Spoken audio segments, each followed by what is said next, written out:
Estamos de volta. Último bloco, aguenta firme, está acabando a aula de hoje. Mais um passo que você está dando rumo à sua aprovação. Vamos lá, questão número 3, prova número 10 da OAB. José, conhecido em seu bairro por vender entorpecentes, resolve viajar para Foz do Iguaçu, Paraná. Em sua bagagem, José transporta 500 gramas de cocaína e 50 ampolas de cloreto de etila. Em Foz do Iguaçu, José foi preso em flagrante pela Polícia Militar em virtude do transporte das substâncias entorpecentes. Na lavratura do flagrante, José afirma que seu objetivo era transportar a droga até a cidade de Porto Vera Cruz, Rio Grande do Sul, mencionando inclusive a passagem de avião que já havia comprado. Você é contratado para efetuar um pedido de liberdade provisória e o que mais entender de direito em favor de José. Atento somente ao que foi narrado na hipótese acima, responda fundamentadamente aos itens a seguir. A.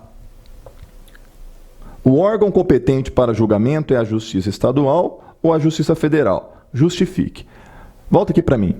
Pessoal, essa questão aqui é uma questão simples, se você pelo menos leu alguma vez a Lei de Drogas. A Lei de Drogas, em um dos seus artigos, de forma expressa, traz qual é a competência para julgamento de crimes ocorridos dentro do Brasil ou se há tráfico internacional de drogas.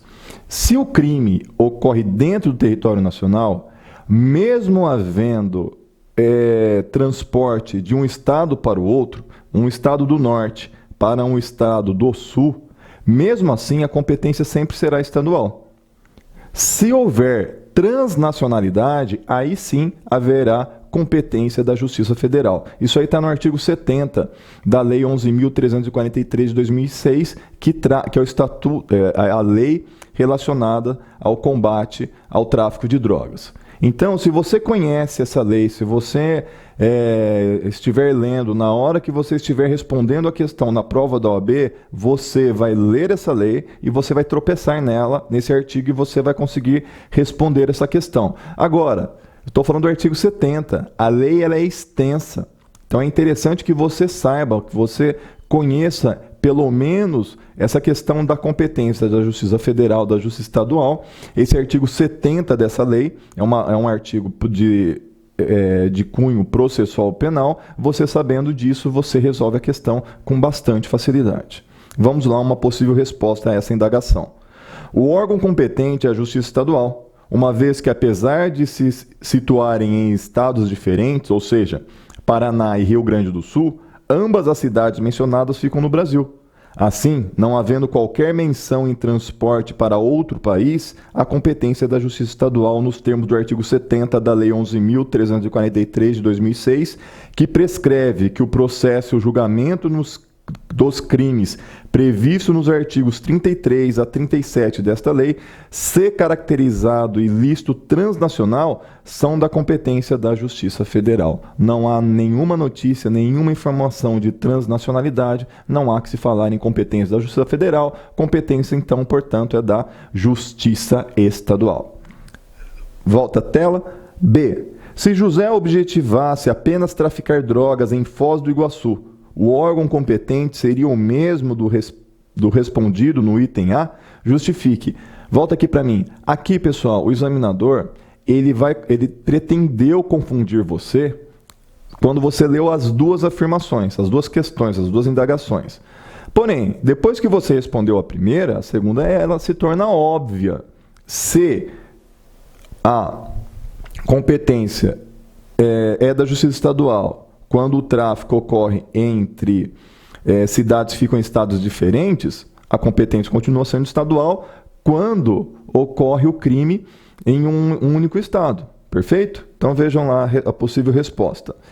Sim, o órgão competente seria ainda a Justiça Estadual, conforme disposto no artigo 70 da Lei 11.343 de 2006, que diz que o processo e o julgamento dos crimes previstos nos artigos 33 a 37 desta lei, se caracterizado ilícito transnacional, são da competência da Justiça Federal. Volta para mim, a resposta da primeira e da segunda são, aliás, bastante parecidas. Muito bem, vamos para a nossa última questão de hoje, uma questão bastante interessante essa aqui, um tema bem interessante. Érica e Ana Paula, jovens universitárias, resolvem passar o dia em uma praia paradisíaca de difícil acesso, feito através de uma trilha, bastante deserta e isolada, tão isolada que não há qualquer estabelecimento comercial no local e nem mesmo sinal de telefonia celular. As jovens chegam bastante cedo e, ao chegarem, percebem que, além delas, há somente um salva-vidas na praia. Ana Paula decide dar um mergulho no mar, que estava bastante calmo naquele dia. Érica, por sua vez, sem saber nadar, decide puxar assunto com o salva-vidas, Wilson, pois o achou muito bonito. Durante a conversa, Érica e Wilson percebem que têm vários interesses em comum e ficam encantados um pelo outro. Ocorre que, nesse intervalo de tempo, Wilson percebe que Ana Paula está se afogando. Instigado por Érica, Wilson decide não efetuar o salvamento, que era perfeitamente possível. Ana Paula, então, acaba morrendo afogada. Nesse sentido, atento apenas ao caso narrado e respondendo de forma fundamentada, indique a responsabilidade jurídico-penal de Érica e Wilson. Pessoal, volta aqui para mim. Algo que, num primeiro momento, nós podemos querer responder, ficar tentados a responder, diz respeito ao crime de omissão de socorro. Porque a Érica foi nadar, ela estava... eu sempre confundo. A Ana Paula foi nadar, ela entra na água, ela começa a nadar, o casalzinho lá, Ana Paula, a Érica, que era amiga da Ana Paula, se encanta com o salva-vidas, começa a conversar. Em determinado momento, Ana Paula começa a afogar. A Érica, muito da espertinha, ela diz o seguinte: não, Wilson, fique aqui comigo, não vá salvar Ana Paula. O Wilson, que era salva-vidas, fala assim: você está certo, eu não vou salvar, eu vou ficar aqui com você. A Ana Paula acaba morrendo. Muito bem. Num primeiro momento, talvez pareça que esteja tipificado o crime aqui do quê? De omissão de socorro, o artigo 135 do Código Penal, que diz o seguinte, deixar de prestar assistência quando possível fazê-lo, sem risco pessoal. Alunos, vejam vocês, a Érica, ela não podia fazer isso sem risco pessoal. Por que não? Porque aqui diz que ela não sabe nadar. Ela não sabia nadar. Muito bem. Quando possível, fazer sem risco pessoal, a criança abandonada ou extraviada, ou a pessoa inválida ou ferida, ao desamparo ou em grave e iminente perigo. Aqui, Ana Paula estava em grave e iminente perigo. Ou não pedir, nesses casos, o socorro da autoridade pública. Aqui, o problema diz que não havia celular e não havia estabelecimento comercial. Então, não estamos diante de um caso de omissão de socorro, porque ela não tinha para quem pedir socorro e ela não tinha também condições de ela própria praticar o socorro sem que houvesse risco para a sua vida, porque se ela entra lá, ela morre também, porque ela não sabe nadar. É isso que o problema nos traz. E nós partimos do pressuposto que o examinador, sempre que ele traz uma informação, essa informação é verdadeira. Muito bem. Além disso, a Érica, além de não pedir socorro à autoridade competente, quem que era a autoridade competente ali naquele momento? O Wilson, que era o salva-vidas. Ela instiga o Wilson a não salvar a amiga. Muito bem. Quem é o Wilson? O Wilson é o salva-vidas. O Wilson, ele tem uma responsabilidade, ele tem compromisso, ele tem o dever legal de preservar a vida dos banhistas. E vejam vocês a situação. Artigo 13 do Código Penal. Relação de causalidade. Esse artigo aqui é muito importante, você tem que conhecer, você tem que estudar. Você tem que estudar ouvindo essa minha aula. Se você não conseguir entender ainda, você tem que estudar pegando uma doutrina. Não entendeu? Pega uma outra doutrina. Não entendeu ainda? Vá no YouTube, vá na Google, digita isso aqui, tenta achar algum professor que faça isso aqui entrar na tua cabeça, tá? Mas eu espero que somente assistindo esse vídeo você já entenda. Artigo 13. O resultado de que depende a existência do crime, o evento morte da Ana Paula, no nosso caso aqui, somente é imputável a quem lhe deu causa. Aí você pergunta para o código, o que você entende por causa? Aí ele vai responder para você. Considera-se causa a ação ou omissão, sem a qual o resultado não teria ocorrido. Então, eu posso cometer o crime por meio de uma ação ou por meio de uma omissão.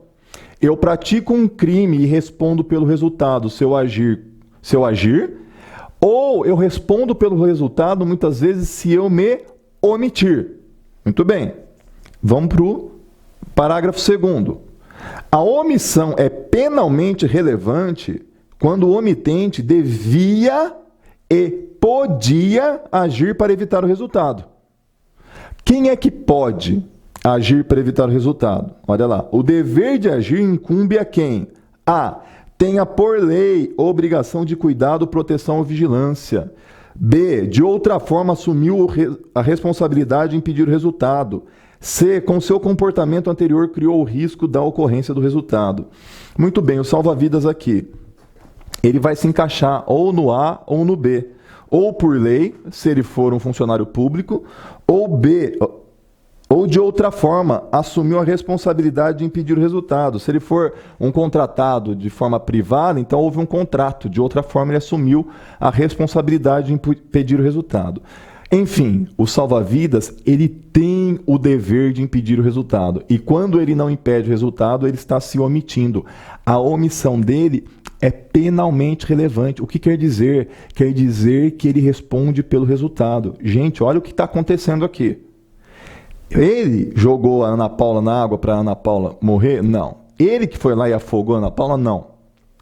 Ele vai responder por homicídio? Sim. Por quê? Porque ele tinha o dever de impedir o resultado. Como ele não impediu o resultado, a sua omissão é penalmente relevante. Isso quer dizer que ele vai responder por homicídio doloso, como se ele tivesse a intenção de matar.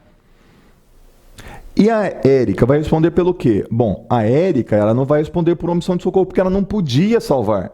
Mas ela instigou o Wilson a não salvar. Então, o crime que ela respondeu é o mesmo do Wilson. Ela é partícipe nesse homicídio. Olha que interessante essa questão aqui. Então, vejam vocês a possível resposta para a questão. Nesse sentido, atento apenas ao caso narrado e respondendo de forma fundamentada, indique a responsabilidade jurídico-penal de Érica e Wilson. O Wilson responderá pelo crime de homicídio doloso, nos termos do artigo 121, combinado com o artigo 13, parágrafo 2º, a linha A, todos do Código Penal. Tal se dá porque a omissão de Wilson foi penalmente relevante, tendo em vista que podia agir para evitar o resultado, além do que tinha o dever, já que tinha por lei a obrigação de cuidado. Já Érica responde como partícipe do mesmo crime de Wilson, nos termos do artigo 29 do Código Penal, que prescreve que quem, de qualquer modo, concorre para o crime, incide nas penas a este cominadas na medida da sua culpabilidade.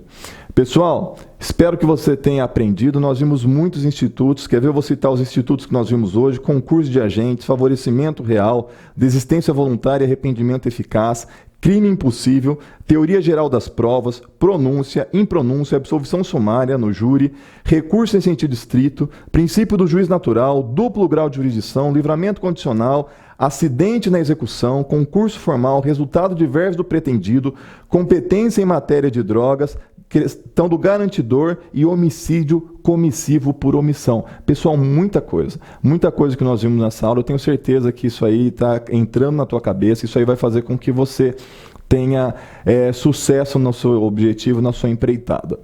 Aguardo você na próxima aula. Aguenta firme, continua, segue em frente, não para, não é hora de desistir. Está mais próximo à sua aprovação do que estava na aula passada. Até o próximo encontro. Fiquem com Deus. Até lá.